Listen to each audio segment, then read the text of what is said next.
Hello, everyone. Welcome to Grip Lock, Foundation Disc Golf's weekly podcast. I'm Hunter, joined as always by Trevor and Konner. Hey, Hunter. We're getting dangerously close to the season. It's dangerous. Yeah. Dangerously close. Today's episode, we're going to kick it off with a little Patreon question of the week. Talk about this McBeth versus Wysocki survey that came out.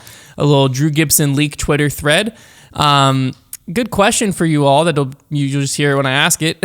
And we're going to round it out with a little disc golf Shark Tank. Yeah. The moment you've all been waiting for. But first, a word from sponsors. Today's episode is brought to you by Foundation Disc Golf's monthly subscription box. That's right. You want a way to try new discs? Yeah. You want a way to try new discs each month? Yeah. You want a way to try new discs each month and expand your bag? Well, I've got just a thing. The monthly subscription box from Foundation Disc Golf provides you with 3 premium discs and a swag item each month delivered right to your door for only $45.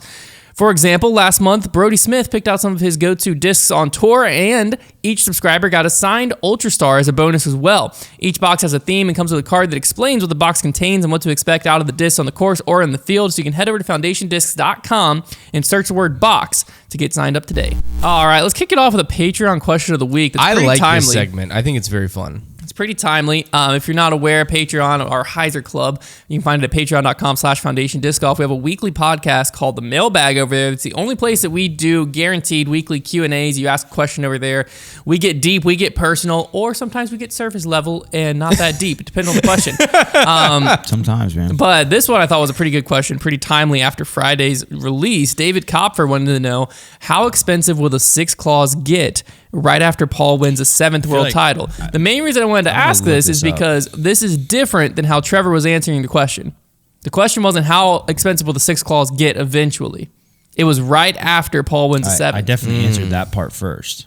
He didn't. I answered that, and then I said, if you want to fact check us, you're going to have to subscribe to Patreon. I literally answered it. I said, probably $100, and then I was like, look up the 5 times. And then I said, here's my advice to you, and I said, you should hold on to it. That's how I answered the question. There's a lot of, and then I said, why don't you say it to the podcast now that they can hear? Listen, man. Versus alluding to stuff that's behind a paywall. You're ridiculous. Oh, let's see, Discraft. Look up the 5 time. 5 claw. I don't think the 5 claws are going for much. I could be completely wrong. Yeah, I mean, I can buy. Looks like you can already buy the 6 claw at retail. So those are already not. Well, some of those might just be retailers listing on eBay. Yeah, it is. Let's see here. Wow, it's really crowded. Okay, here's a 5 claw buzz for 120 listed. Let's go to sold items. Yeah, get a sold because that will definitely help us out. Sold versus listed. Because I could get a list of 5 claw buzz for $16,000 on That's eBay. true. Nothing's stopping you. Okay, so somebody sold a 5 claw set of the limited white with gold ones for only $185 for the 5 claw. So that's not looking good. $70 for a buzz. I would say the 4 claw, I think the key is how good or bad the stamps look. That's definitely part of it. So $80 the 5 claws for this force just weren't that. Oh, that's a 4 claw. The 5 claws just weren't that aesthetically pleasing. Yeah. The 6 claws that said McBeast in the middle are kind of give or take. The 6 claw that are like the Luna, Malta, Athena. Here's a 5 claw that has for $40. Just the 6 claws on them. Those will be worth a pretty penny. You're not gonna be able to bank on anything crazy. That's why I told everybody, just hold on to these things. Here's what I'll say: if you want guaranteed bang for your buck, sell now. If you have a sick one. If you have like a white one or a black one or something, or if you got one of those dealer gold ones or glow ones, and you want guaranteed bang for your buck, your best bet is this week. Because after he wins 7, it just is going to depend on the market. How much do they like the 6 claw? And you're also banking that he wins 7. Because if not, you're going to have to wait for him to retire. Also, the problem is, too, it's like with circulation, 4 claw was definitely the one that he made the least of. By far, yeah. Now they're making more and more each time, and the demand is being met these days. It wasn't back then necessarily, or when new people jumped into the sport, the 4 claws, there wasn't enough for them to go back and get. So that's something you have to consider as well. Is from now on until there's a huge boom in the sport, they're going to be aiming to meet demand because they know that people will buy them at retail. So you lose a little bit of collectability there. The only way, and this is right back to what I said on the mailbag, is the only way you're going to still have collectability is if you don't throw these discs. You keep them mint for a long time, because years and years down the road, if you have one that has never been thrown, then that will be somewhat rare, but there'll be a ton in circulation that a lot of people will just choose to throw them probably. Or if you have a sick one, you could probably flip it this week for like 50, 60 bucks at least. It just depends. If you want a quick buck, or do you want to potentially have something special about it? Do you want to have something cool in like 10 years? Be like, yeah, I have a 6 claw that's never been thrown. You know, it's up to you. Two different types of people. Do you want to ruin your life? You know, it's up to you. Or not ruin your life. It'd be ruined. I double checked. All right, well, I figured out. I looked through my collection and found my 4-claw zone. It's like lightly used, like it's definitely Worthless. See what I mean? Well, it also has my name in Sharpie on the back of it. That doesn't help. What color is it? It's green. With that being said, if I have a lot of respect for people who just buy those discs and just throw them into their bag, zero hesitation, because this is the first zone your best bet to get out of a disc is just to throw it and enjoy it. But then at that point, just buy an ESP zone. Well, but it looks cooler. And also you have that, I like having that shock value of being like, they're like, oh my gosh, they're throwing that. I bought that one because That's I wanted fun. to try a zone, and it was the only zone that was at Play It Again. That's fair. Same reason why I have a Star Wars Buzz. That's fair. The 4 claws was the disc release that like kind of launched Foundation. That was like one of our, I don't want to say it's the first disc we got in, but I think it was. The 4-claw? Mm-hmm. When did 5 claws come out? After he won his 5th world title in 2019. I was going to say, because like I wasn't even here for 5 claws. No. The 4 claw, because his 4th time he won with Innova, obviously in 2015. They came out with 4 claws as his initial Discraft signing that. release. Yeah, I so it was remember that. years after he won it was 3 years after he won his 4th world title. Yeah. And that was when Foundation started. It was when Paul first went to Discraft. And so one of our first, I think it literally was the disc that like the first thing we had on our site. That and First Run Souls came out at the same time, and the First Run Raptor I think came out at the same time. Yeah. And so those were like some of the first discs we had on our site. That and Trilogy was all we had at the time. If you want to dominate the collector's market in a not super long term, like you had to be like, when Sextons were coming out or when those 4 claws were coming out, you had to just buy like 10 of them and just forget they exist for a few years.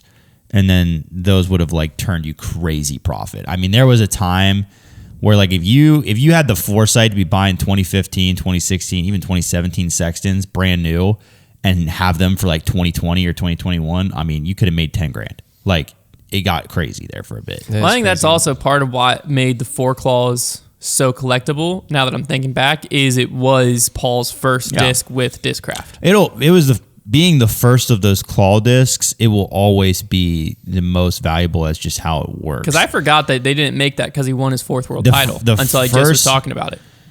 The first one, and then the value of those discs will go up way down the line whenever the claws are for sure done being made. That'll bump the value. Do they of make them. a 7 claw if he wins a 7? Absolutely, they will. At some point, the claws are going to be too much. They'll figure out something. Well, like 7 It's claws, just like gonna be how a do striped you? disc. They'll start crossing them over or something. Well, I should have done that that'd with be 3. Could have, yeah. I thought the 3 claws looked alright, or the 6 claw looked okay. I wasn't a huge fan of the one that says McBeast in the middle. With I didn't like 6, that one. I liked but the other the clean one of the like McBeth line, Yeah, I really sick. like those. Yeah, Very sick. my whole thing, and just to like finish my thought, is like McBeth. There are certain people, like it's tough to know the disc golf collectors market, and the disc golf collectors market has really yet to take on what other sports collectors markets looks like yet, because it's very like instant gratification. Even maybe the sport is young, so like a long-term sell at this point might be, I don't know, 8 years, you know, if it's like an early Sexton. And there's not really a lot of people out there at least online, looking for the really old stuff, like old history stuff. But as disc golf progresses, I think that'll become more popular. There'll be more collectors who want to get the original things. They want to complete their collections. And McBeth is a name that will never go away in our sport. I mean, at least for a very, very long time, because he's won too many things. So in my mind, if you hold on to McBeth stuff right now, there will be a lot of, think about how many Paul fans there are right now. Those guys some of them are going to turn into collectors down the road, and they're going to want to have all the different McBeth things. They're going to want to have the Innova stuff. They're going to want to have like, oh, remember when they did the McBeth disc golf April Fool's destroyers? They're going to want those. They're going to want all the claws, each one in the set, every disc. Like, so there will be value in having discs tied to somebody like Paul. Yep, for in sure. the future. That's actually a great segment into this survey. So Ultiworld, if you haven't been following along with what Ultiworld's been doing this offseason, they put out this fandom survey. I'm not sure how many people responded to it. I don't know if they've ever... I think in one of the first ones that's called the survey itself and who took it probably says it in there. But regardless, it kind of gives you like a overview of at least Ultiworld's audience, but the disc golf audience in general to a certain extent. When I retire, one last thought. Okay. I'm so sorry. When I retire, I'm going to spend all of my old person money on discs, I think. Like, just like old discs. I want to be the guy who has like a library of them. There's this guy on TikTok who has like this rare books collection I see all the time. And I'm going to be like that, but with discs. I'm going to have a vault. That's very fun. That'd be very fun. You'd be a very fun old guy to someone who likes disc golf. Yep. To everyone else, you should be a weird old guy. That's okay. Anyways, all right, so if you haven't been following along, what Ultiworld's been doing is they put out this fandom survey, right? And they basically surveyed their audience to give a general answers on where people stand on a bunch of stuff in disc golf. So their articles so far, we haven't covered any of them up to this point, I don't believe. Which pros did we root for and against? How fans see disc golf part 1 and 2? How gender affects who we root for? How height, introversion, extroversion, and age correlate with who fans root for? But then this one I found very interesting, which was the fandom survey of Paul McBeth versus Ricky Wysocki. And I have a few different notes. One of them correlates a lot to what Trevor was just saying, but I'll get to that in a second. The first one I thought was fascinating is, so they have this like little, I forget what these charts are called, but essentially it has like 1 to 10 for McBeth across the top, 1 to 10 for Wysocki across the left. And it basically was like the answer, it's a matrix below. That's what it says right here, matrix. And below is where it is in the article. So it's a matrix below. But essentially on the survey, don't screen peek, man. Let me tell you. I need a visual, my guy. Basically what happened is like on the survey, it said like how much of a fan of Ricky are you? How much of a fan of Paul are you? And everyone answered these questions on a scale of 1 to 10. The thing that I found the most interesting was the people who, I'm not showing it to you, Trevor. I need to visualize as you're talking. The people who, the people who gave Paul's 10s, 51 people gave Paul 10 and Ricky 1, whereas only 17 people gave Ricky 10 and Paul 1. Yeah. So what it basically showed is of scale, more people love Paul and dislike Rick than people who love Rick and dislike Paul. That makes sense to me. I think that's because the Paul fandom is a stronger fandom in the sense that they only dislike Rick because they like Paul. Because that's how I was when I got into disc golf. Well. Is I didn't really know anything about Rick that much. Me neither, but I hated his guts. Yeah, I didn't have any like opinion of like, oh, I don't like Rick. Like he's a bad guy. Like that was certainly not anything I ever thought. And like these days, I root for Rick quite often. Like I think Rick is a good player. Yeah, literally the exact same. I rooted hard. But yeah, I rooted against him because I used to root for Paul like so hard, and that's like a part of that's how you know you have a really strong fandom is like. And that happened, that's a very much a golf effect where like there is a lot of golfers that people like, but if Tiger Woods was up against any of them, like it was always like that guy trumped all. Like I'm rooting against whoever they're playing against. So it's the same in disc golf where it was like I would root for a lot of different guys, but if you were the opposition to my favorite player, I'm rooting against you, and Rick happened to always be the opposition. So that's where that comes from.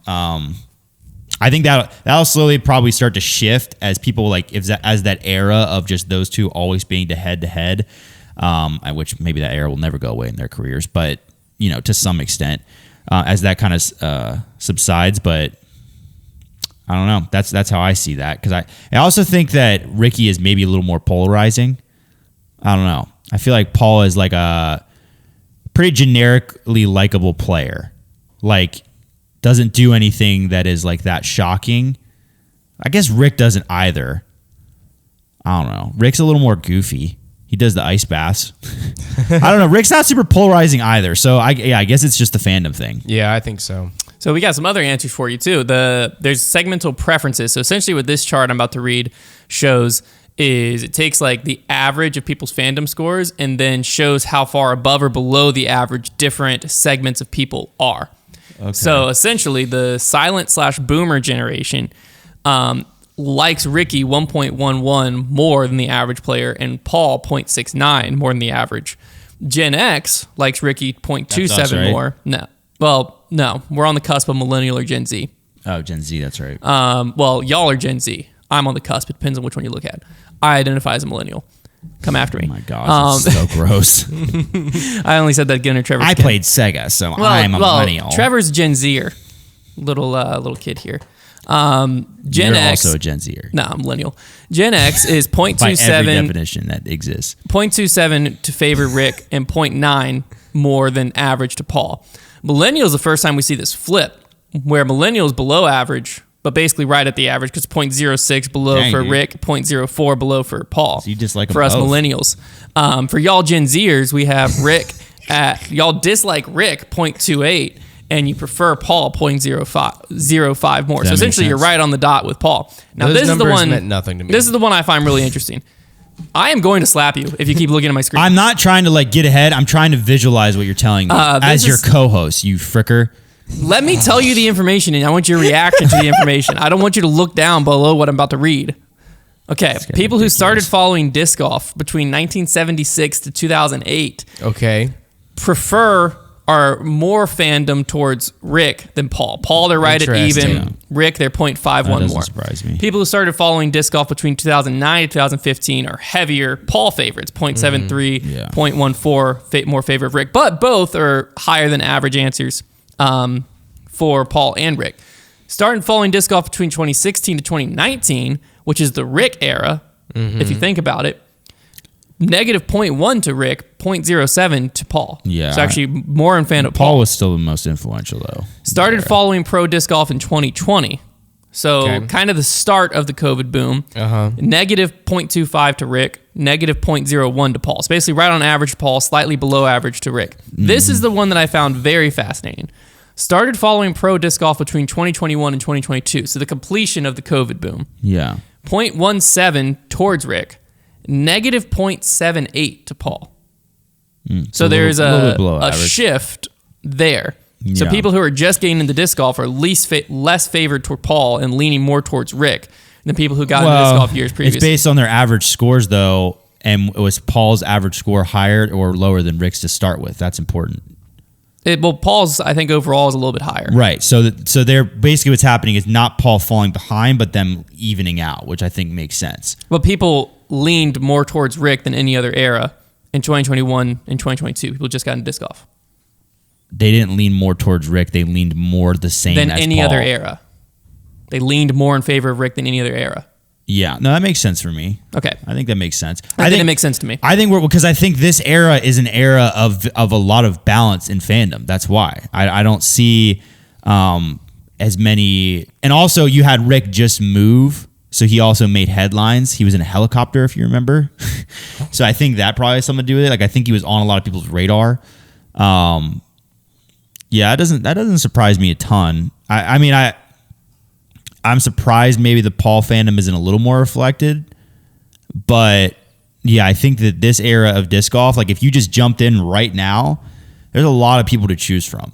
So I think what it is people are more neutral towards a lot of players maybe in this particular era because there's so many to choose from than being so, the further we get away, like I said, from the Paul versus Rick thing being so constant, the less polarizing people are going to be about those players. They're just going to be like, oh yeah, Rick's cool. Oh yeah, Paul's cool. It's going to be more of that than oh yeah, Paul guy cannot stand Rick because he's always against Paul. it's not like that anymore. So that I think that it's just evening out a lot across the board right now. You also have there's so many people getting into disc golf these days via Jomez. There's probably guys that are just adore the Sextons and Yuleys and Collings of the world.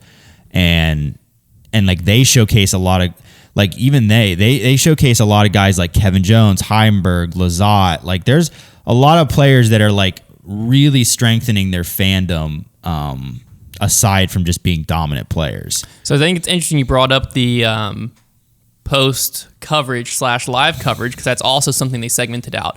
So people who prefer live coverage answered negative 0.22 towards Rick and positive 0.28 towards Paul. Whereas people who preferred post-produced coverage reacted positive 0.11 to Rick and negative 0.28 to Paul.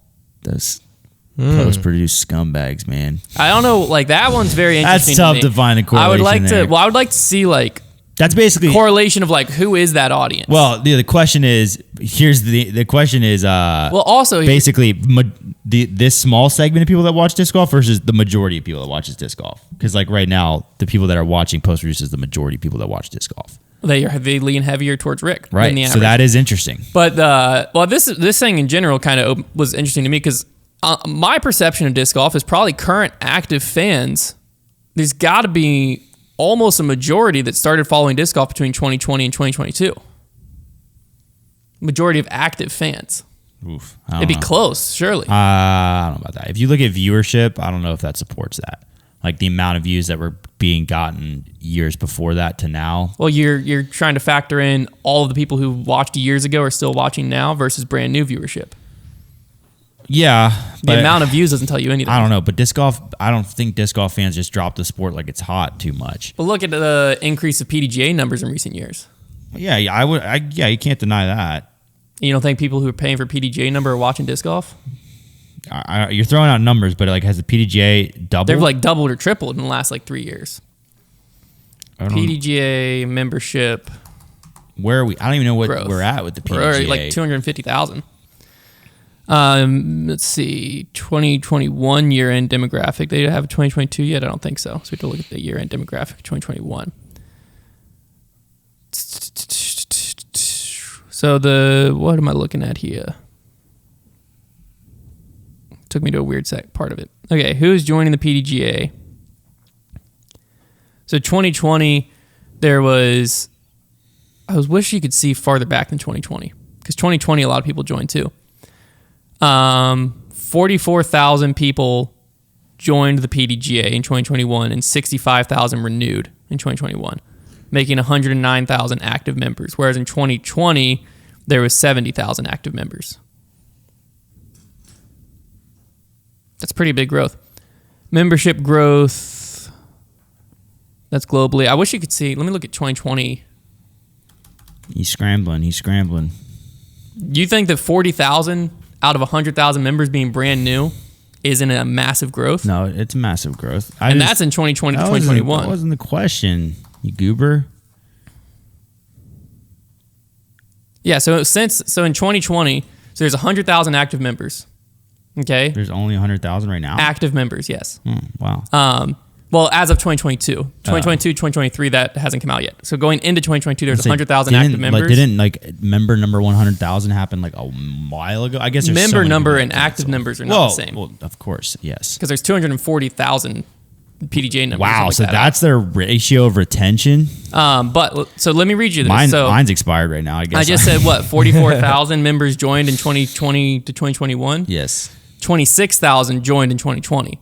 Okay. So of the 100,000 active members, 70,000 of them. But those aren't necessarily active. Those joined. I would bet that a staggering amount of people that joined in 2020 are no longer active, because I bet there was a ton of people that signed up for like 1 year because it was. I'm just saying, since 2020, there's 100,000. Yeah, active I mean, since 2020, 70-some thousand have signed up in 2020 and 2021. Yeah. I think that supports what I was saying. I'm not going to say it doesn't, but I'm just saying like that's a little misleading, because that doesn't mean 70,000 people are active. It could mean that 20,000 of them are active. You think 50,000 of them joined and just didn't sign back up? Could be. I would say it's likely that the highest percentage of that, like maybe since the beginning of the sport, was probably during COVID, because I bet there were so many people that signed up to play one tournament. Like that's just the nature of when you have a sport that grows really fast. Like I could see myself doing that, signing up to play one event and then not renewing the next year. I've never signed up to play one event. I'm doing the math, is what I did. Everybody was excited. Playing one event, you just cost you $10. Play 5 events, then you got to be a PG. People want ratings, man. You know how it is. Attribute preferences for McBeth and Wysocki. Back to this. Attribute preferences? Yeah, so this is basically like, why do you root for them? So let me read. That's what I was interested in hear. We asked respondents to rank attributes with respect to their importance on when choosing who to root for, 1 being the least important, 10 being the most. This took their average fandom score of respondents and gave them attribute of respondents who gave them an attribute of 8 to 10, meaning this was a very important for them. So basically, people who said that this was the most important, this is where they leaned versus Rick or Paul. They're a winner and or you are in all of what they're capable of. 0.65 Paul, 0.1 Rick. So heavy lean towards Paul. You enjoy their playing style. 0.13 Paul, 0.04 Rick. Pretty even there.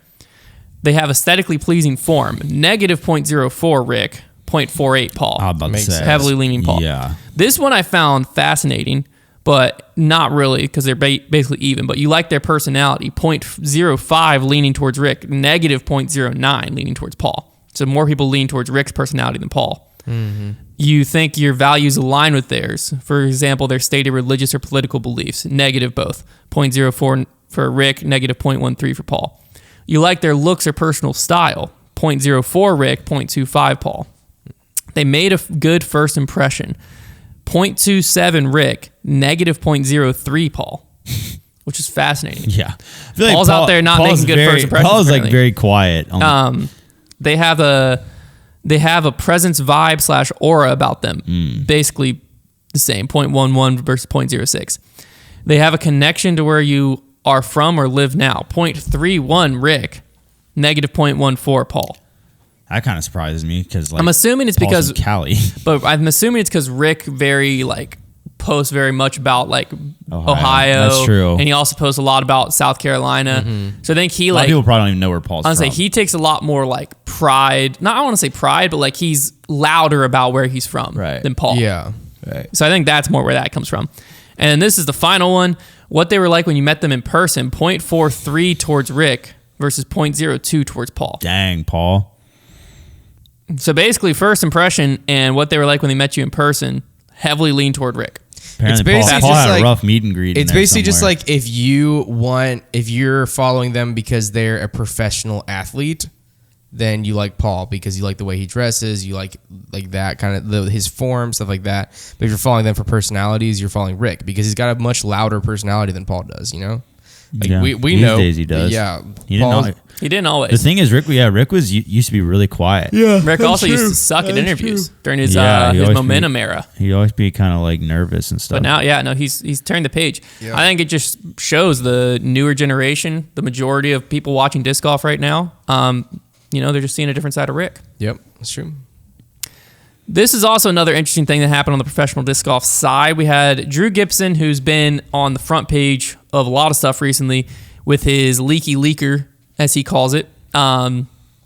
Stuff that's been going on with, he's had Simon call him out on podcasts, which Simon wasn't directly calling him out, but people associated it directly to Drew. Mainly because, at least from what I saw, what Drew tweeted, the only thing I saw Drew tweet was Simon announcement coming tomorrow. Mm-hmm. I never saw him actually say Simon to MVP. There's a few other people, Chris Clemens and Jordan Castro, that might as well have just said it. But they didn't. They were a little bit more alluding to stuff, which was very obvious what they were alluding to. That's the only way I figured anything out, was because of them. But anyways, Drew Gibson wrote this. He said, leaky a thread. This is the last I'll ever speak of this on social media. So I want to get everyone's reaction to this. Are we taking bets on that, by the way? Do you think this will be the last? Well, this is the last he speaks of the Simon thing on social media. Are we taking bets on that? I would think it's because it's kind of dead horse now. If I tweeted right now something crazy, really baby. Well, okay. Can you are we going to be able to bet what we can directly influence? I'm just saying, I don't. Yeah, go ahead. I'll take you to court over that one. Drew said, normal sports have rumors. No one claims those people / pages are a leaker. Rory had a contract with TaylorMade worth $100 million, and here's a golf page posting about him using a competitor equipment mid-season. Not one comment crying about it. And this is where Golf Monthly says Rory McIlroy puts Titleist wedges in bag at Dubai Desert Let's go Classic. one tweet at a time here, and so for that tweet, yes, you are correct. However, the difference was, I bet Rory. I bet that didn't get out by Rory texting a personal friend on tour. He just compared his situation to something not the same. Continue. Then he said, I'm giving everyone the reality of quote unquote normal sports and how there is constant discussion. Even when it might be voiding a $100 million deal, I'm also informing without posting Simon's text that my last text to him was me pretty much saying, you're staying with Discmania, but the hype was real. I don't know what he's talking about. Once again, he's talking about something that, in other sports, it's very present, but it doesn't really change. This situation was different. At least it seems that way. Yeah, I don't really know what he says. And this one, I'm also informing without posting Simon's text. My last text to him was pretty much me saying, you're staying but with Discmania, but the hype was real. I'm going to get one of those screen covers that you can only view from this angle.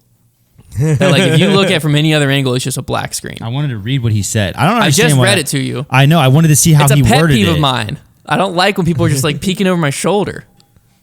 Then like I'm gonna need the exact a laptop in front of me too, because like That's fine. I wanted Bring a to laptop. If I'm gonna correctly analyze what he's tweeting, I want to see how he structured it, because like I read it to there you. was parentheses. I did not see them when you read I have it. a question. I think that the thing that weirds me out about the whole like Drew leaking stuff like that is just that like it's another player. Well, let me keep reading all of it. Right. As a sport grows, so does the attention and news. The fact people care what's going on is good for our sport and Simon's career and clicks and views. I meant no harm to Simon or the folks at MVP, but if you want something to be a secret, maybe don't have it trend on Reddit. He makes strong points. I agree with what you just said, Konner. I think that Because I don't think I necessarily have a problem with what he did. It's just weird that he's a player. well, the issue is when you have to like understand the context, and Simon telling Drew, you gotta think like that's friend to friend. Simon, like, I don't think Simon told Drew. Let me finish the threads. I was getting texts around Christmas about Simon leaving and going to MVP. So the quote-unquote leaker was leaky well before I even had a clue what was going on. he was making an announcement. He posted a screenshot of, this is not from Simon, saying, "Dang, MVP making moves. I'm hearing Ezra and Simon." Drew responded, "Dang, I've heard some rumors of Simon. Hadn't heard anything about Ezra." Response, "Wild, seen lots of moves. Yeah, Bleep gonna go crazy if Simon leaves." So basically, he's saying everybody was talking about it. He was saying he was already getting texts from around Christmas from people He's telling making him. excellent point. He's saying, A, everybody was already talking about it. This is true. B, it's not his fault that people were already leaking it. Also true. Like I said, it's the fact that Simon texted him. I believe Simon texted him. He was making an announcement, and then he just tweeted that. Like that. That's where it's weird. It's like that probably. It's one thing if it gets to us, like through whatever grapevine, and like we have no but like that was like a friend to friend text. Like, yeah, that's the only thing that makes this weird. But I agree with everything else he's saying. Final tweet, "I've been made to be a villain in this game. I've decided that if people are going to accuse me of things, I'll just roll with it, especially something so blatant that I had nothing to do with. So I did just that with the hoodie and such. I meant no harm to Simon or MVP by doing that." Final thing. So yeah, here's the hoodie was funny. Yeah, so here's what I'll say is I think the spot disc golf's in, there's not enough media outlets willing to talk about stuff like this, that because like disc golf's at a weird spot where people want this information bad. For instance, all the podcasts that we did putting Simon's name in the title surrounding MVP, which wasn't clickbait. We were actually talking about everything that Simon possibly going to MVP. All of them were like number 1 out of 10 on YouTube. Number 1 out of 10 on YouTube for our channel. Boom, boom, boom. Why? Because people wanted to hear it. Right. So those podcasts across, we did it on Grip Block, we talked about it on Debate Night, we talked about it on Grip Block again, and I think even the first week of the new Debate Night, all of them were getting 40,000 plus downloads across the platform easily. And that is like a thing where it just evidently shows people want to hear about the Simon stuff. Our tweets, you can look at our tweet interactions. When I would tweet about something in regard to Simon, it was getting 3 or 4 times more reach, more interaction than if I was tweeting about something that wasn't Simon. It was the hot topic. It shows all of these analytics that we have access to, obviously on our end, shows that during that time period and during the off season in general, people are dying to know this information. Right. The thing is, right now, there's very few media outlets that are loud enough, I guess I can say, that aren't tied to players. So we, I think, are right on like the edge where we get some information that we really shouldn't know, but we know we shouldn't know, and we get it from a source that we know this cannot be leaked. We do not leak that information ever. But then there's other information. We don't leak anything unless we can find it public somewhere else. There's other information like this Simon one that all we did is we saw like Chris Clemens, Jordan Castro, others tweeting and surrounding it, and we just kept poking the bear because I'm like, something's going on behind the scenes. People need to be aware of this, and we just tweeted about it. But we're on like the cusp where we're not inside any players, well, minus Brody, but we don't leak anything Brody tells us. We're not on players like inner circles, right? But if stuff gets out of their inner circles, we're going to hear. Oh, yeah. And that's kind of where media and other sports lives. Yeah. Whereas right now, a lot of media lives inside those inner circles. Where like Terry Miller's good friends with a lot of pros. So if he found out from Simon or from someone close to Simon about Simon's deal, he has that what's allegiance, I guess is a word you could use. It's not the one I was looking for, but loyalty to Simon that he can't leak that. Yeah. Right. So a lot of media is in that position, right? Where, like for instance, the Nick and Matt show, they had Simon on immediately following the announcement of Simon's of contract details. But Simon on his show and before the show had talked about I can't talk about the contract details. That wasn't supposed to get out. Yeah. So they had to tiptoe around it of like, hey, we can't talk about this even though it's out there. Simon can't talk about it. Right. So there's a lot of media is like inside the bubble. And so you have players now that also are kind of where we live on this, like just outside the bubble, and players are in weird shoes because they're like, man, people are going to eat this stuff up if I tweet about it. Whereas in other sports, that's not a player's concern. Yeah. If the information got to a Jordan Clarkson about LeBron moving, some Woj bomb already dropped. Someone already tweeted about it. Mm-hmm. And so in disc golf, though, that's not happening right now. And so I think that's why there's like this weird pressure is like players are stepping into what should be the media shoes. Yeah. Because like the media isn't quite there to fill those shoes yet. But players are also like in the other pro sports are kept really in the dark about a lot of things. Like there are players who get traded themselves and find out like in a press conference. Like that stuff like that is just the bottom line with these. And like, cause I believe firmly that this whole thing with Simon, like, has been a good thing for him because like his name is just getting dropped all over the place, like has been for months, so much. So the publicity's been good.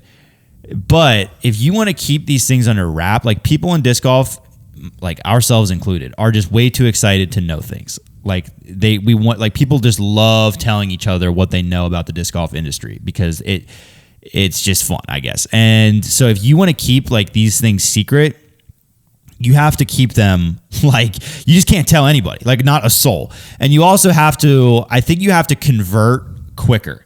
There's too much dead time between we're making a deal and we release this. Like that I think is where the problem is. These things need to happen. Like we put pen to paper, it's finalized, and like the video comes out the next day. Yeah, with pen and paper, you're walking straight to the media room. We're getting the media that's getting edited and announced. Right, because like if you can't expect months to go by and none of the players, none of the employees to let it start slipping out of the circles, and it's going to happen. So it's kind of like if I'm running one of these deals, I'm never even expecting it to stay a secret, and I'm intentionally leaking. Well, yeah, I'm just preparing for it to happen and having the plan in place, or controlling the narrative. Because I think if you intentionally leak, you control what's out there. Right. You can really control that narrative. But it's never going to be airtight unless you literally would have to have a really, really small circle and then some very, very serious contracts that are going to actually be enforced if violated like that. Well, my favorite tweet from Drew's thread was where he said basically like, if you want something not to leak, try not to have it trend on Reddit. Very true. Which was like, makes a great point. That the same thing was happening with the Ricky deal. Yeah. To DD. Obviously, I caught a lot of flack and heat from it. Sounds like Drew's catching a lot of flack and heat from this one. But I wasn't saying nothing that wasn't on Reddit weeks before I said it. Well, and you weren't saying anything that wasn't known by people who didn't need to know it. The way I said it, sure, I guess that's what caused a lot of flack, was I basically was like, I can confirm this, like he's gone. But you didn't. But I could confirm it, and I shouldn't have known any of that information. And the people I knew it from, they shouldn't have known. Exactly. And some of the people I knew from literally told me, leak this thing already. Yeah. And like, there's no reason the people that were telling me this, and it's not one person, it was multiple touring pros, multiple people that were in the know, all telling me this last year with the intention of me leaking the information, and none of them should have known it. Yeah. And it's like, same thing with Simon deal, is like Chris Clemens and Jordan Castro, I get it. They're excited. They're able to like throw little bits out there and get the Disc Golf World stored up and ready. What were they doing? How on earth did they know? Why did they know? Yeah. You know what I'm saying? Like a lot of people know. They shouldn't have known. Right? And like, if that's gonna happen, then like as MVP, you need to be prepared for like how you're gonna handle this. Yeah. But I thought it was an interesting thread to kind of wrap up what was a chaotic off season. I agree too that I think that people view leaks and stuff as such a bad thing in disc golf. My Twitter bio says a faucet can't leak without water, because I think that's a very funny thing. I mainly made that because Ricky was chirping again. But chirp. the thing is, like Trevor said, what this did is it got Simon's name in headlines for probably 2 to 3 times as long as it would have been. Yeah. Now, And we're still talking about it. people would counter the argument and say, well, a deal like that, Simon didn't need any help. It was going to make enough noise. It got hurt. The blow got hurt. I disagree because I think more people were looking for it. Was there less jaws on the floor? Sure. Yeah, but the jaws on the floor isn't what matters. But it's the name in the media. Let me tell you over from and over again. the That's what numbers I've matters. heard of the amount of Lozatos that have been sold, he was not hurt by this announcement, by the announcement happening. He is, him and MVP are sitting It's pretty going to be right now. really funny if this keeps happening every year with players, and like I just know deep down in my heart that one of these companies is going to get ahead of it. And there's already been some smaller companies that have reached out to me and like done this, like done the intentional leak situation. And I think there more will probably, I don't know if they're going to come to us, whatever, but there will probably be more companies that get ahead of this and start understanding that the information is going to get out. So why don't we just control how it gets out? Or they're going to do it a different way, or they're just going to go the other way and they're going to like literally like really, really try to keep it secret, because clearly what they're doing right now is not working. Too many people finding out about it. So yeah, it'd be so funny if this narrative just keeps repeating itself of like this, like, how did it get out? Now who did that? Shame on you. Like, come on, guys. It reminds me like it's inevitable. It reminds me what you just said. Put this picture pretty clear in my head of the spoilers years ago. Yeah, exactly. Where it was exactly. like people, like live disc golf was just starting to happen. It was getting to be more and more popular, and a live sporting event would happen. People would post the winner, and the comments would be like, spoiler, spoiler, spoiler, spoiler. You don't see that anymore because it's like, oh, sports are meant to be consumed live. This is a live event. It makes sense. You can't get mad at someone for watching an event live and reacting live. Yeah.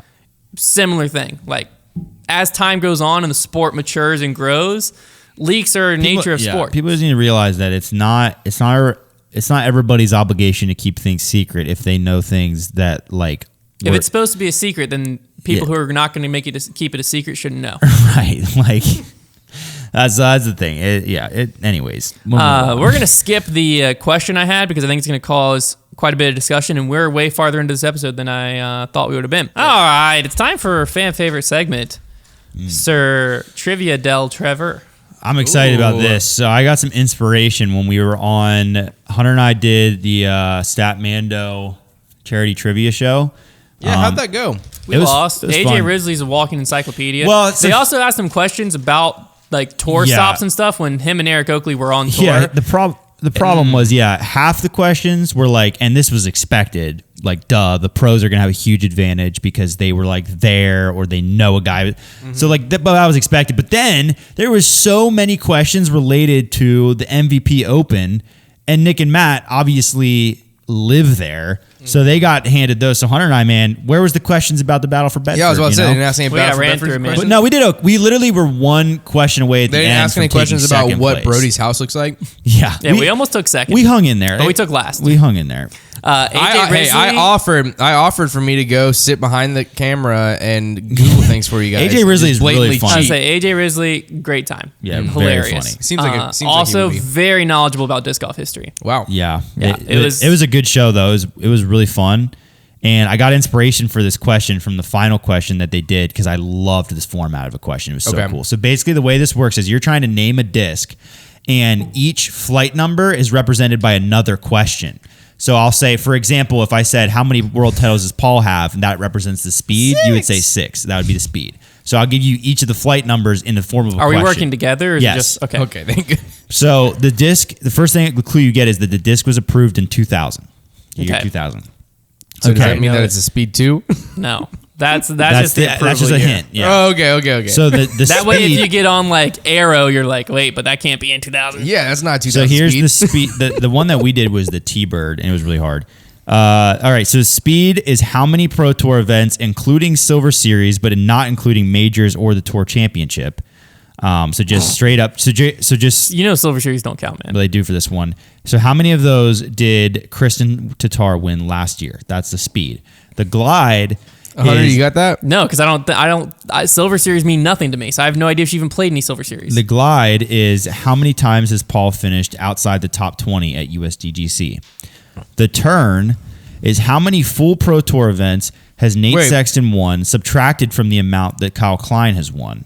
And then the fade is how many times did Simon win in 2022? Okay. All right, start Hunter, with the Simon If one. you give me the numbers, I'll be a lot better at guessing the Fade disc. 4. Simon won 4 times. Wait. Say what you just said. Fade. Simon wins. I believe it was 4. Okay, 4. What was the glide question or the turn question? The turn was how many full Pro Tour events has Nate Sexton won, subtracted from the amount Kyle Klein has won? 0. Say it again. How many full Pro Tour events has Sexton won, subtracted from the amount Kyle Klein has won? So It's either 0 or -1. Yeah. But I think with the final one being 4, it's got to be 0. It'd be nice to know what the speed Now is. let's go glide. What was the glide question? Glide doesn't matter. how many What's the times has No, Paul... glide matters. It does. How many times has Paul finished outside the top 20 at USDGC? I'm thinking this is a blank 304. Is what I'm thinking. So I'm going Firebird. Blank 9304. You think that Kristen Starr won? That question doesn't exist in my head. I threw that out the window because I mean Silver Series mean nothing. Do you to me. sure She could have played are you 15 sure Silver you don't Series. want to think more about that question? So, in other words, it's slower. Probably. So let's think about I mean, it for a second. 9, Is it a just? Could it be? The first question, so you said Silver Series. She only I threw it won out the one window. Silver Series. She Okay, only so won we- one. We'll see. Now Okay, we're back so now in. so it's a Stego. You're ridiculous, No, dude. Stego. Acting No, like we she didn't didn't win cover just every one single Silver Silver Series. Oh, Series. he said. last Oh, year. that's what. He, No, okay. because Pro Tour events plus. So how many Okay, Pro Tours? I'm win? thinking. but not majors. So I'm thinking we're going lower. So it'd probably be Probably around like a 5 5. speed. So is it a Justice? 5304 approved in 2000. Was Dynamic Disc around 2000? No. 2012 is when they came out. It's a Gator. Is it a Gator? It's Gator. It's a Gator. Yeah, it's Gator. It is the Gator. Nice. But you guessed Firebird first because Hunter was being a doofus. We So never lose. locked that in. We lose, You do lose. but we win. We definitely won. We did not lock it in. That was forever. fun. I had fun. I had fun with that, Trevor. I liked the disc part. I thought that was fun. I'm just not good. I'm just not good at that other stuff. But that's why I needed Hunter on my team. You know. Yeah, I'm we glad nailed that it. I'm glad you had us work together for that, Trevor. Great job. Trevor, look me in the eyes. How Look me is in the Trevor eyes. always pissed after Trevor's trivia? No, I'm just Every mad. time. It's just annoying that you just like discounted my question just The because. first what did we do? What did we do on the Statmando stream? We looked at it, we're like, we don't know that, so just screw that. Let's figure out the rest. And No, we'll you didn't figure it even out. try. You didn't even try. That was not that hard of a question. I did try. For you I to got ju- to for you to 30. I jump got to a 9 304, speed? and I was like, what ends in 304? That'd be around 2000. To jump to a 9 speed, and you were just like, well, Silver Series. My that don't guy, we matter. guessed Rhino, and My the answer guy. was T-Bird. We guessed Rhino. But we tried to guess it. And we also had 45 seconds. You had no time limit. That's the big difference. We got there. We didn't listen. You're a punk. That game was successful. Everybody that runs a Yeah, Silver I Series. understand Everyone what was happened successful there. in that situation. Trevor was successful. He made a good game. Hunter was successful because he did a good job. I was successful because I did a good job. It just annoyed me how you kind of brushed off the Silver Series question. Like you sounded like it was dumb when I never said it was a dumb question. You literally I don't like Silver Series. That's it. I never. like we recapped every single one of them last year. I couldn't tell you the name of a Silver Series right now. Yes, you could. Blue Ridge Open, I think. There, you just did. I think Kristen Starr's husband's name is Silver. Silver Lock. It is, and that was your hint. Was it? Remember they do the They would wordplay do those. thing? That was the other thing too, man. They had like Yeah. how many winners. Something was like how many unique winners his MVP had, and in the question they put like They something said, about a cheers legal, to that. Cheers if to that. you're 21. if you have a legal drinking age. Yeah. And Trevor and I read it, and I was like, well, let's just count how many we can name and just go like figure it out. And so that Trevor was and I our are like most counting, shocking moment. And Trevor, we could count Oh my 9. gosh, it was that we so knew bad. that we knew that we knew. And I don't even think. No, I think we just counted like 5, and then just were like, let's do 9. and so we were like, let's just write 9. Trevor's like, well, do we want to go to 12? I'm like, no, because like our gut said 9. Let's not question our gut. So Our we gut wrote was 9. like 50% last. So the night. answer We was wrote 21. 9, and then Eric and Tina turn around their whiteboard and it says 21 on it, and Trevor and I just die laughing because ours is 9, and we're so far behind. Everybody it. else is way And into so the 20s. we turned ours around 9, and we were like in tears, we're laughing so hard. And then everyone else was like 25, 28, Mm-hmm. and then Eric and Tina was right, it was 21, and they're like, how'd y'all know? And Tina goes, well, you put the legal drinking age in the question, and it made no sense for it to did be that there. like So I just wrote 3 times. 21. And I was like, Trevor, we need to stop reading these questions thinking about how do we win this game. When you read these questions, like, what's the hint in there? Yeah, Yeah. that's funny. That's very funny. It sounds like a good time. There was It too was a much. great time. There wasn't enough time on the clock for me to be thinking about hints. Yeah, 45 seconds. We did great in the lightning round. That's the only thing we We won. did. We did win the lightning The round. lightning round was, we went. We dominated that. We made a big comeback in the lightning round. If Yeah. it wasn't for the lightning round, it would have been very embarrassing. It was big time. All right, it's time for a segment that we do once a year just about. Yes. The Disc Golf Shark Tank. The segment that I'm brought very you the excited. bedtime basket and clock shirt has returned. I'm going to make a wheel here with our 3 names on it, and it'll determine who goes first. I will be participating in this time. Last time I judged. Are we gonna go? Well, last time I'll be pitching. last time, were you on the show? Like I was. But like, did you like? Were you just? Were you normally on? Because the like show? originally you had a mic just to fact check us. Yeah. Was it during that era? might have been. I had a camera on me, I'm pretty sure. Did you? You I'm might pretty have. sure. Did we? I think Are it was we gonna later go than that. both our products, or are we gonna rotate after? Rotate. Okay. Okay. So the person who will go first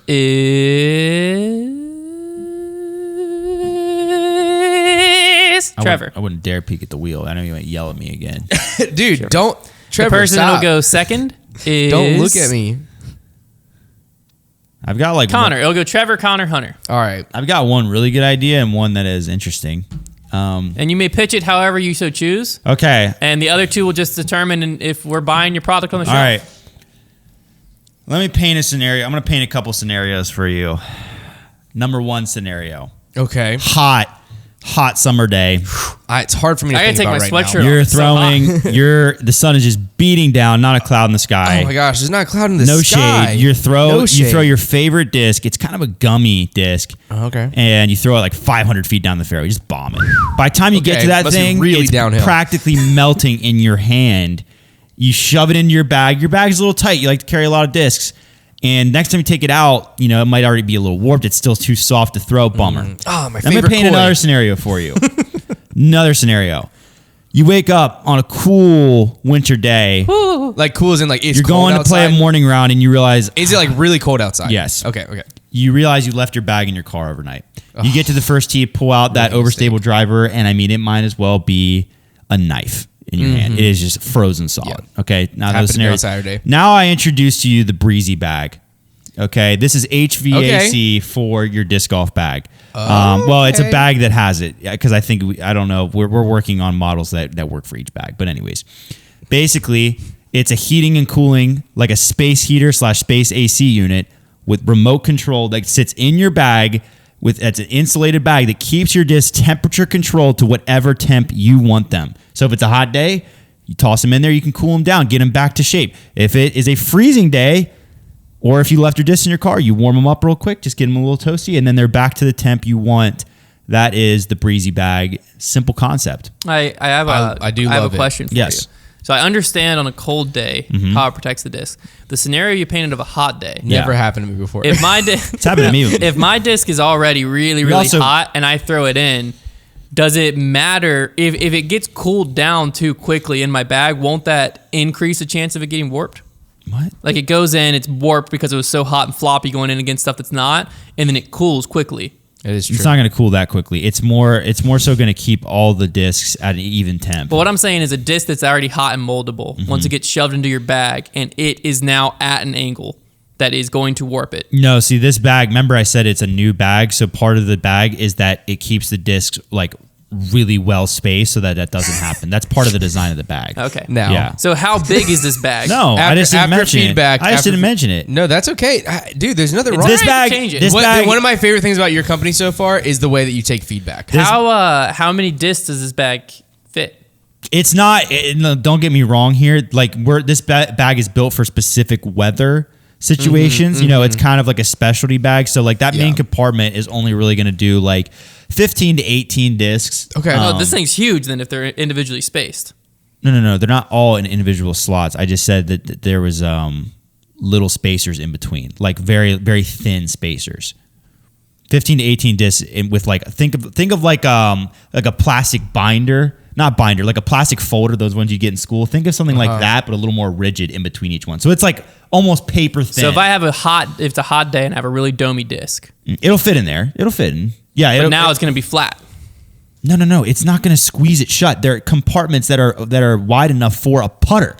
How heavy is this bag going to be with the HVAC? It's a cart. unit? It is a cart. It only comes in cart model right now. Okay. Yeah, that's something to keep in mind. You just lost me. I'm not buying a cart. I don't care. There's a lot of people that do. I think it's great. Trevor. I think you did a great job. I clearly didn't make the bag for you. You were a skeptic from the beginning. Yeah, I'm not. You're supposed to be a skeptic on this show. That's let the whole point. me be clear. Is that the idea? Let me be clear. If I wasn't trying to get somebody to invest, it would never be Hunter because he would never invest in my idea. That's not true. It's only Konner. I'm not quite sure. Konner would be like you are basically Kevin O'Leary. And you're going to be like something stupid like, I want royalties on like every bag you sell till I make $8 million. And then I still get 80% of the company. Whereas you are just going to take it to QVC. What's her name? Ryan Seacrest. Yes. Lori Grenier, I believe. You're Lori. I've been told I look just like Ryan Seacrest. Oh, all right. That's my product. I thought you were about to ask him another question. Was I about to ask another question? Yes, it comes in mustard yellow. Oh, okay. Woo! Not sure the bag is for me. It's not for everybody. But I respect the idea. In our climate, it's probably not for any of us. The heat thing that you described, I never quite felt that before, where I pick up a disc and it's so hot I feel like I can't. You clearly haven't been to Australia and hear those players talk about that. They couldn't. They'd have to not be able to throw a disc for a while. I've never been to Australia. None of my discs warped. No, that was the thing. Players literally taught. Paul literally said that there were times he'd pick up his disc and he couldn't throw it for a few shots because it was so warped. They were very hot, but it wasn't warped. Okay, even hot though. Like that's still a thing. So there you go. I would like my disc to be cooled. I think it's cool to make a disc warmer, which is a great segue into my product. Are you investing? I already sold. No. Am I investing? I already sold the business. Are you investing into Trevor? Am I investing? I said no. You know, I think that the immediate. I'm going to be honest with you. I think the idea is great. I think the idea is very attractive. It's a very attractive idea. I think we're making a ton of money off the Kickstarter.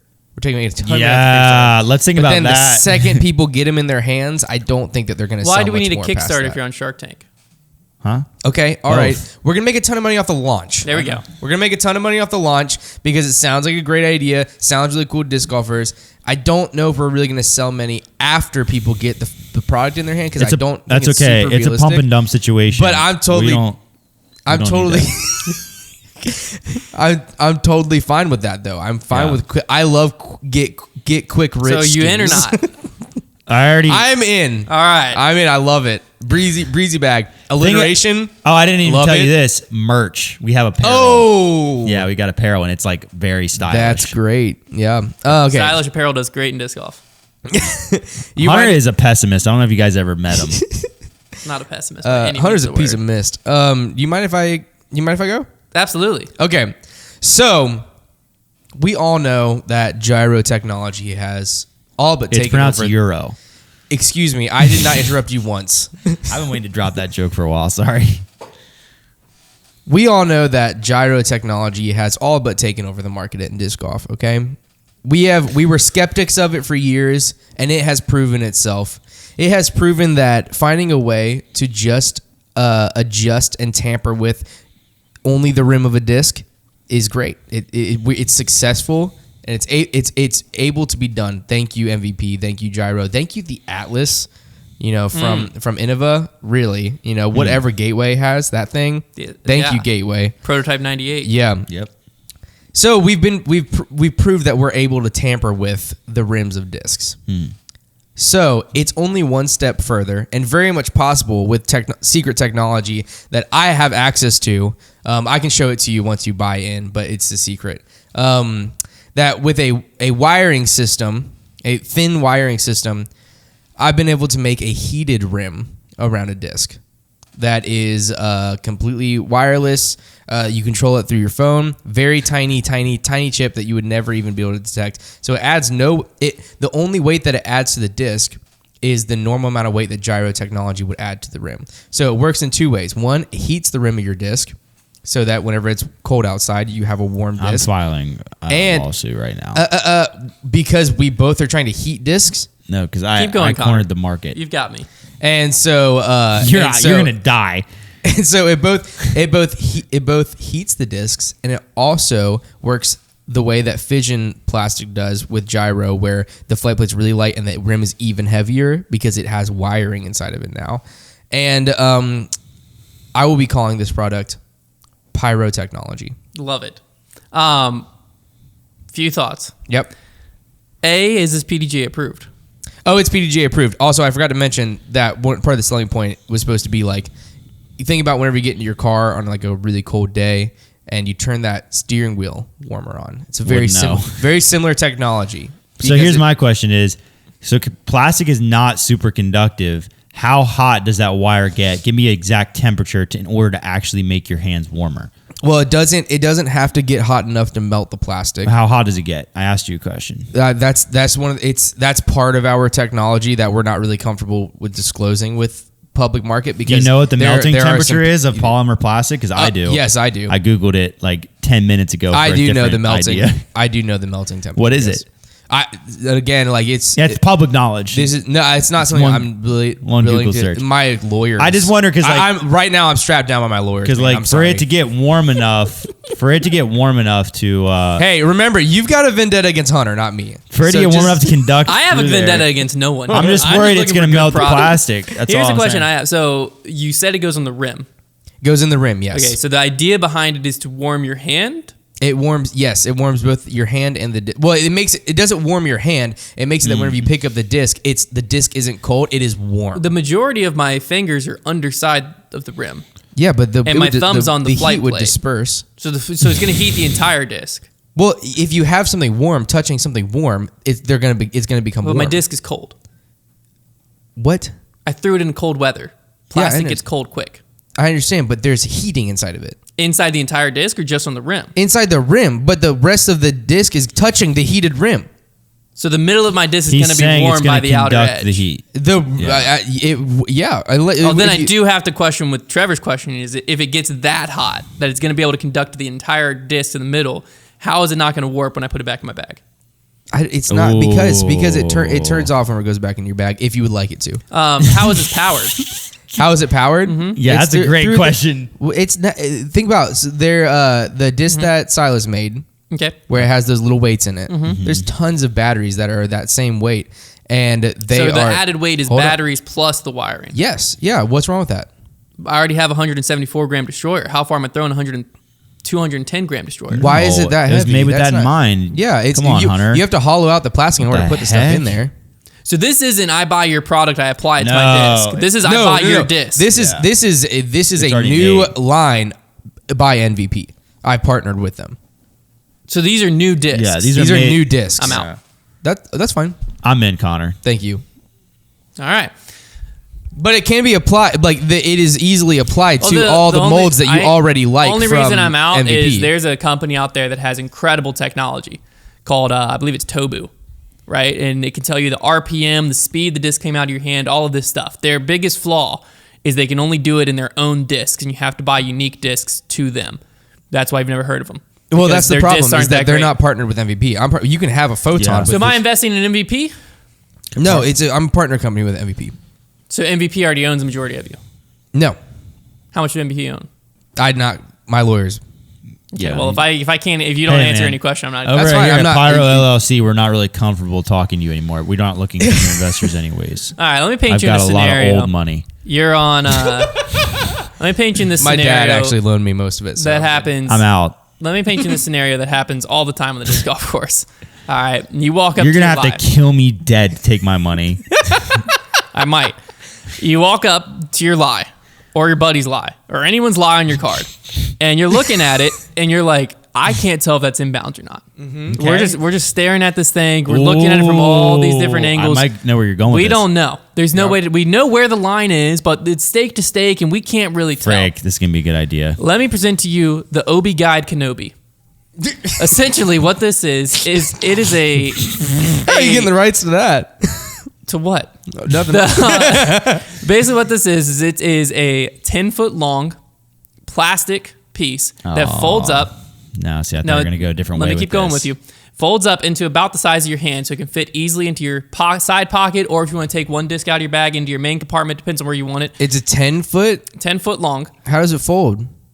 Like an accordion. It's an accordion, brother. Gotcha. So you unfold it, and then one person on your card. It's like a construction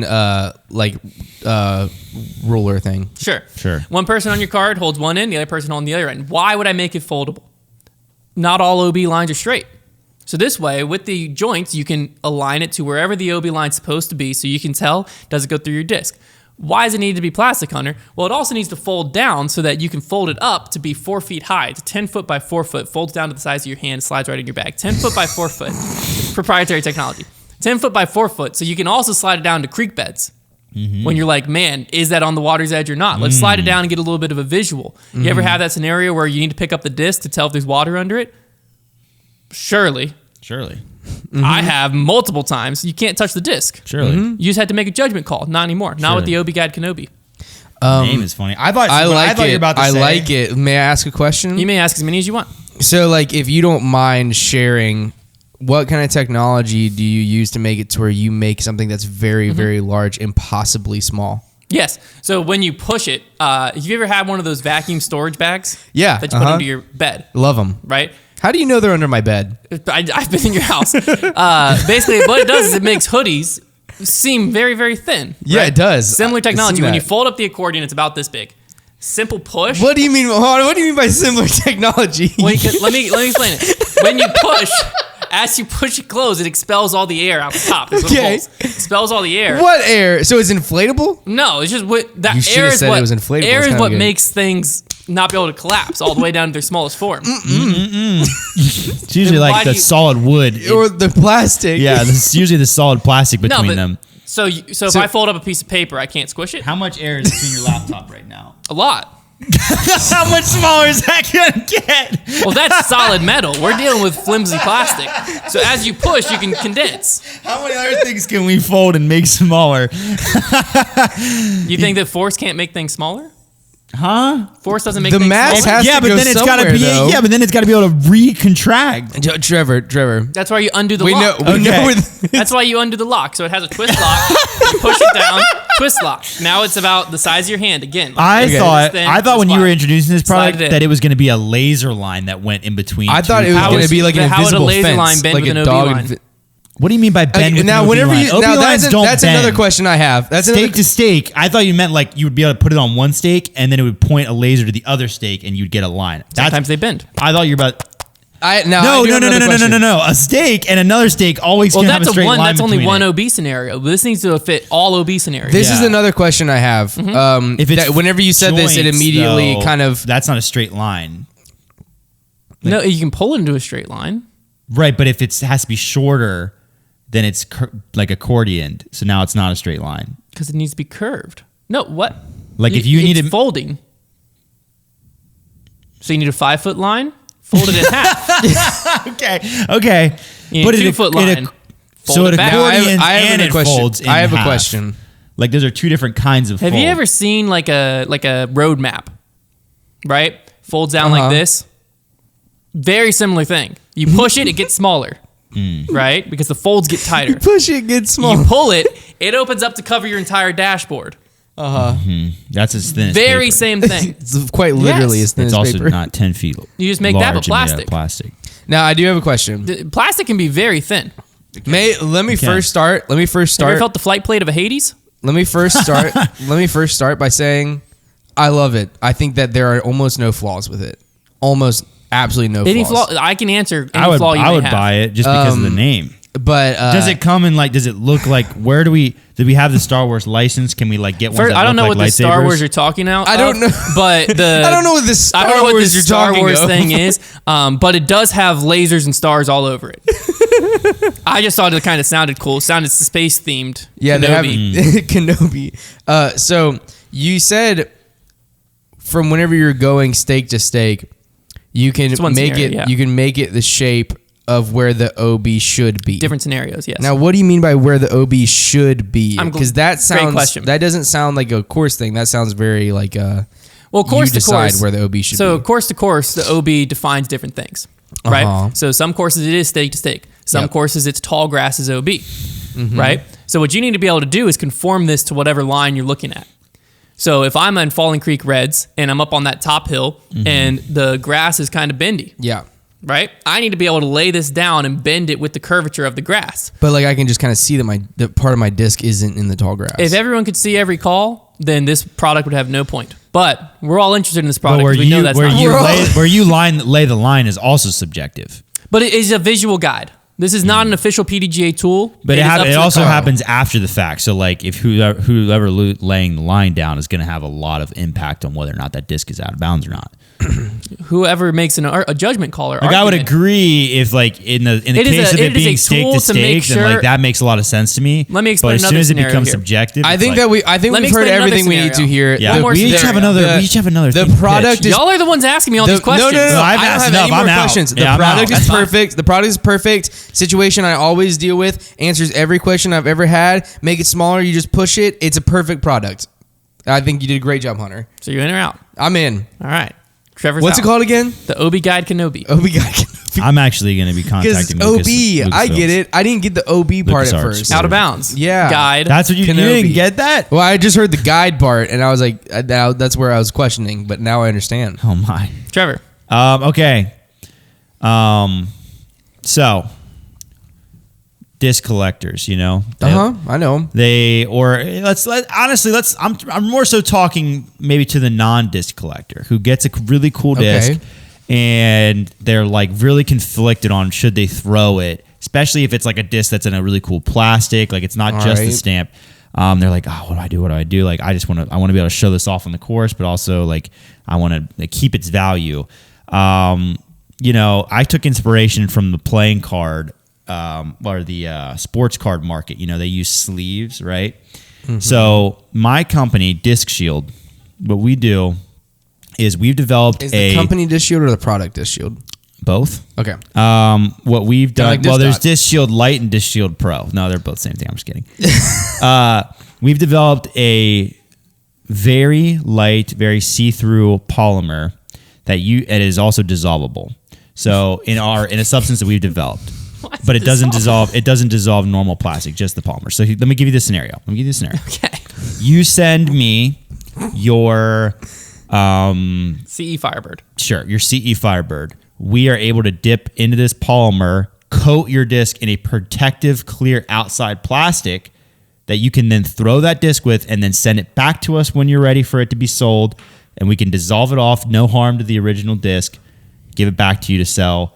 So you got to throw your disc. Now, I know the main question is like, what does this add to the disc? Yes, of course, this disc is no longer going to be PDGA approved. That is that's something we accept. It's not going to be PDGA approved, and it will very minor effects to the weight and flight. Very minor, barely noticeable because it is very thin, but more durable than what you're used to with typical plastic. So we're very confident you're not going to break into it in most normal wear situations. Fine print. So it's an option. It's an option for those of you who want to throw collectible discs but want to protect them. Now I have a question immediately. This scenario that you painted, Yeah. fine. But I have a better scenario for you. I'd actually like to join. Okay. All right, and let me pitch you my idea. Mm-hmm. I've got a frisbee disc of golf origin that I like to throw. Yeah. particularly. Who doesn't? Can't think of the name of a single disc right now, so I will not tell you rock. the disc. I've got not that one. Okay, So it's specific. just allow me to Okay. speak. So let's say I have something like a rock, okay, and I really love the way it flies, and I don't want it to get more beaten. Would I be able to then send this rock to you, have you coat it for me, and I now can play with it with a baseline rock that now has more? Yeah, Durability? you could do that. Like I said, there will be minor effects to the flight. Somebody could call you on PDGA rules, so that's why this product's not for everybody.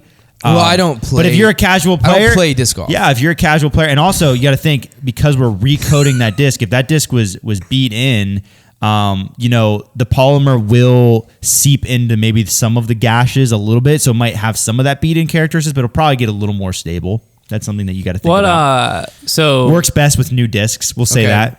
as I smack trees left and right, Yeah. is the polymer going to slowly chip or beat up? How does the beat in stage happen with with the polymer? normal wear and play, we estimate for each coat you can get a solid 1 year. Here's the best part of this product is when you purchase with us one time, you get your free dissolve when you want to sell, and you also get a free 3 recoats during the lifetime of that disc. So you can send it back after a season, have us dissolve and recoat it for another season. Now, let's say that I'm someone. So you're on to one right now. estimating a year of use. Let's say I'm someone that plays normal wear and tear 7 days a week. around a year. A lot of asterisks. You see that? How many? See how I'm working the fine print. How many rounds are you estimating the average person plays in a year? With normal wear and tear in a year, the average player, we're being pretty generous in saying 3 to 4 rounds. Yeah, this is for an avid disc golfer. Rounds a no, year? that was week. That was per week. My bad. Week. So Yes. we're talking 150 to 200 rounds. Yeah. That's why we stress tested. And that's 150, 200 where rounds. that's where exactly. about it gets. That's where it starts to come in, where like it will start to chip a little bit. Mm-hmm. So what happens if I'm just playing normal disc golf? Yeah. Just hitting some trees. Yeah. Throw it, knocks off a tree, rolls through a parking lot. My precious disc I sent to you is now scraped. And now my Sexton Firebird. It was. I have visual proof. It was during round 10, and it is normal wear and tear. Mm-hmm. Do you offer any protection on my disc? We do disc insurance actually as part of our site. We offer that. So as you're getting them coated, we will value and insure discs based on what we value them at. Right. But we're confident in our product. Final question: how much does all this cost? So to get a polymer, good question. The insurance, like I said, it's going to depend on the value of the disc. So the more expensive my disc is, the more this service will cost. The service, that doesn't change. The insurance, isn't included. It's an add-on. Okay. We're confident in our product. This is not something that we're If like you're confident, everybody why needs. isn't the insurance included? What? If you're confident, Because it's an extra cost. It's Okay. an extra cost to the patron. The disc shield itself, you're not going to like it. You can finance. oh gosh, but it is $200. yeah, I'm out. Yes, $200. I'm not paying $200 for something to play with. Yeah, I think that's the problem. Not many If you would. can get it under $75, Don't you love I'm in. I just think it's really funny, like a funny bit that I could name any price right there. Like it's a made up product. I could name $2 and I just said 200 because it's funnier. If it was under it's 70, way funnier. If it was under $70, I was in. I thought about saying like $800 just then. I do have to say I like your idea. Yeah. I think what The idea is great. I think what keeps me Barrier from to wanting entry. to join in is that it's impossible. And That's never That's stopped not the anyone. point of this. Come on, dude. my apologies. My apologies. I put a fan on the bottom of a disc last time. No, hey. How are you guys doing? For the record, I don't think what I said is necessarily impossible. Obviously, For $200, not it's probably probable. possible. Not probable, but like the polymer situation, that might not be The impossible. dissolvable thing is where it gets a little iffy. I like. It would be tough. It would be tough. I like the idea. I think it's a good idea, and I think that it could be used in a way of like, I have this new Raider, and I don't want to hit a tree and it fly completely different. So but I really like the way it flies. I would like to send it to polymer.co and get them .co.uk. .co.uk.us .org, to .gov. it's really bringing the nations .edu. together, and have them code it for me. So I love it. You mind if I would like to first say, I've said a lot of firsts today, that I'm in, Hunter. I already said I'm out. $200 He's out. is too expensive. $200. See, I think that I'm kind of going where like if you spend the more money you spend on it, or the more money you charge for that, people are gonna be like, well, there's got to be something there, you know? Right. Money back guarantee. I'm going to continue with my next product now. Right now, what's a very prevalent thing in my disc golf life is how cold it is outside. Mm-hmm. I do not enjoy playing disc golf in the cold. 60 today. Yes, that's true. It is getting warmer. Yesterday was actually kind of nice. Hunter, you may I have your attention. We were all looking at Hunter's feet just then. My foot was caught in my charger. Hunter, is it okay if you might have your attention? If you ask me again, I'm going to say no. So my hands get very cold, as do many disc golfers whenever it's cold outside, and that's how it works. And I think specifically in a professional situation where they have a caddy, I wish that there was a way that a caddy could better warm a player's hands. Okay? Yeah, I'm tracking. And that is why I have come up with a product of the Caddy's Cano Beans. And this is a can, pop can you have of beans for the caddy. And the caddy they can do it however they like. They can do it with a spoon, but they also come in small cans. That's a bean shot. And the caddy then continues to down beans whenever the player is cold. And let me ask you a question. You guys know whenever you go bowling. Okay. I don't know. I'm not sure why you guys are laughing. whenever you go bowling and there's on the machine that spits out the bowling balls, there's that little fan thing that so that you don't have sweaty hands, right? Yeah. You gotta put your hand right there. So just imagine, let's not talk yet how it happens. Just imagine you're on the disc golf course and at any moment your bag is, let's just say, floating in the air, okay, around the size of a normal human's back. And you can grab your disc out and then you can then reach under the disc and get hot air blown directly. Sorry, excuse my laughing. I was thinking about a joke that I was doing earlier. Such a funny analogy. But yeah, and then you can have hot air blown on your hands. Now, the way I know you're thinking that's perfect. That's too good.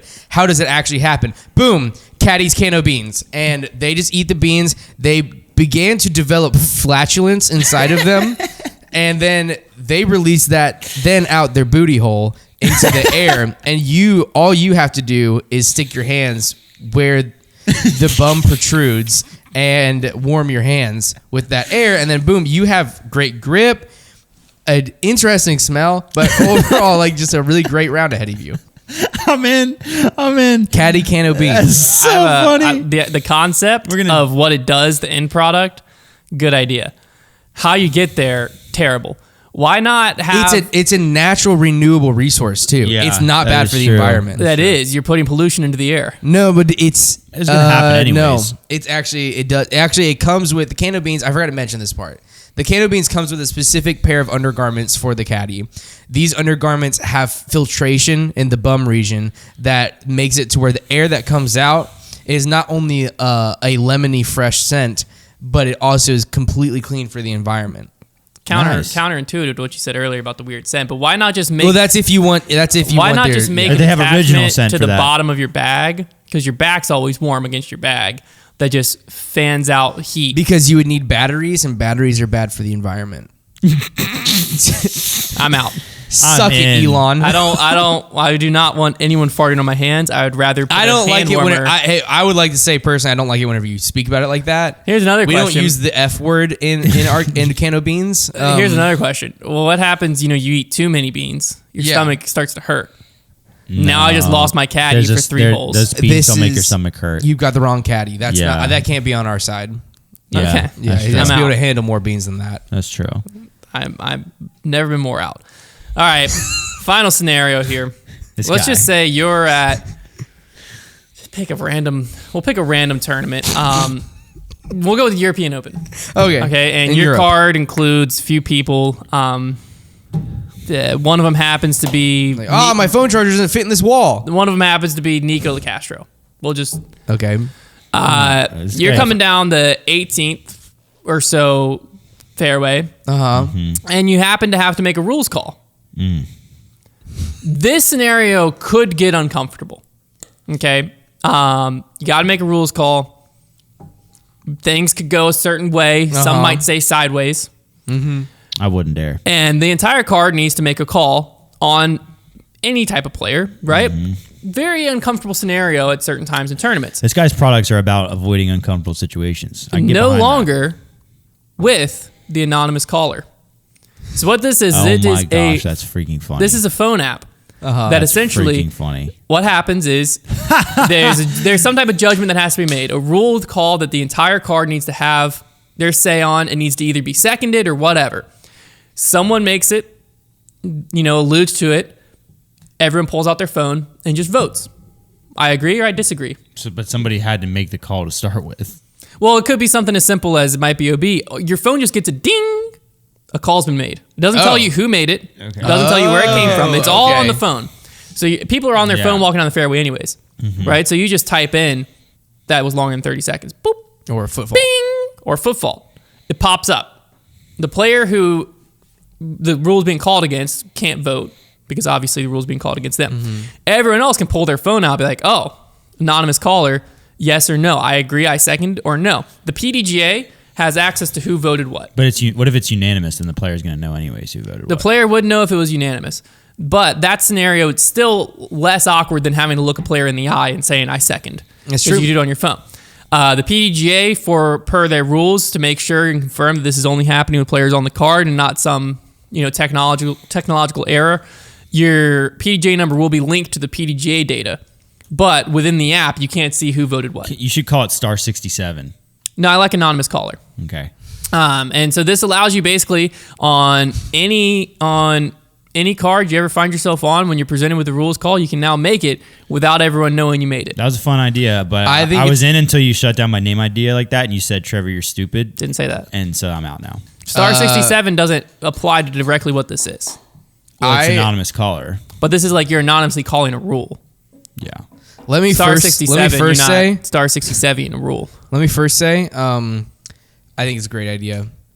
All the qualms I have with it are just because of the specific scenario you said, where it makes it to where it's like a anonymous situation. Mm-hmm. But all of those doubts that I have are met with how actually practical it is to just be used. Period. I think that's a great system that just should be used. Period. Nice. Like I don't think it necessarily because I don't think it completely makes you anonymous because if everybody says if everyone's unanimous, but you're at least going to say your truth, then he's just going to murder everybody. But you at least said your truth versus I'm intimidated. I'm like, you know what? Yeah, you're in bounds. Yeah, it allows you because you don't know what everyone else voted, so you don't know it's unanimous till it all turns over. I think it's a great system. I think it should actually be used. Well, our end goal. Let me explain this to you. We've all seen what the PDGA paid for the rating system. Our end goal is to develop this proprietary technology that we will then sell to the PDGA to be put into the PDGA Live app. I think it's a great idea. That's the exit strategy. We know they'll pay an arm and a leg. And a couple of them. Probably 3 or 4 arms and legs. And that's where we want to be. So our goal is to get approved by the Pro Tour.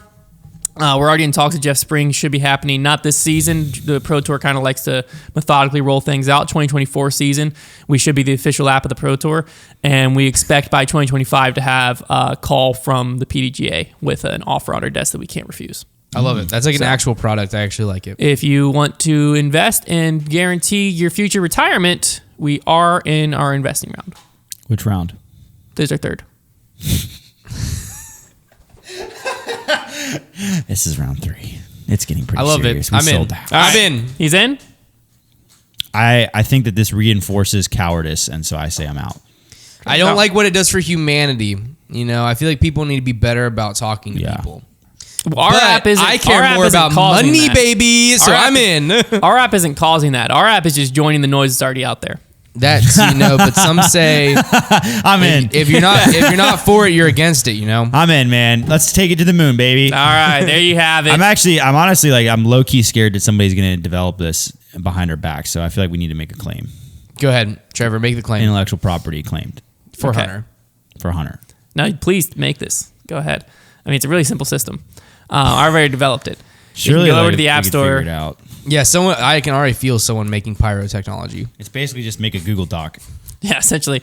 All right, hopefully you enjoyed this episode. It went very long, but hey. That's what we do. That's what we do over here.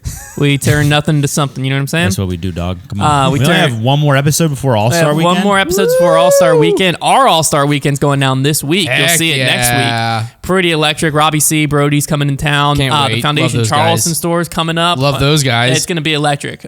We have a baseball stadium and a football stadium rented out, ready to roll.